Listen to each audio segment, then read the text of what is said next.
Bonjour, une petite vidéo pour vous expliquer ce triangle que vous avez copié dans votre cours. On va appeler ce triangle le triangle des vitesses. Alors ce n'est pas une formule, c'est simplement un moyen pour retrouver trois formules de vitesse. Comment ça fonctionne?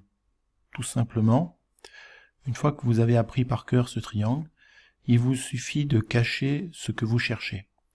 Donc vous mettez votre doigt par exemple ici sur la vitesse, donc on a caché la vitesse, et quand on a caché la vitesse, on voit que la vitesse c'est la distance divisée par le temps.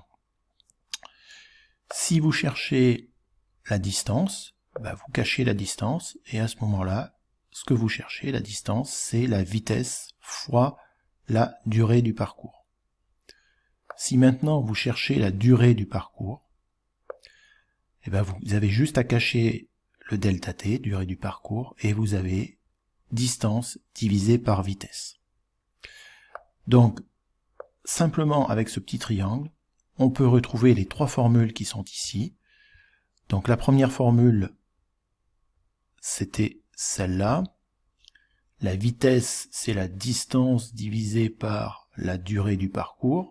V égale D divisé par delta t. Donc dans le triangle de tout à l'heure, il suffisait de cacher le V et on avait D divisé par delta t.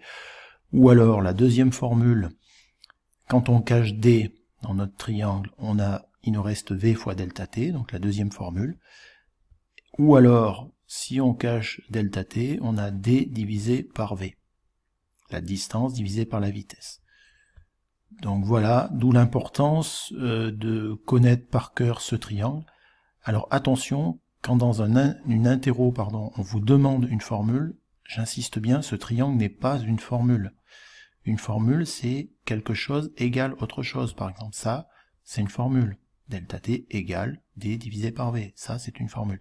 Ça, ce n'est pas une formule, c'est simplement un moyen mnémotechnique pour retenir les trois formules vues précédemment. Voilà, merci, à plus tard.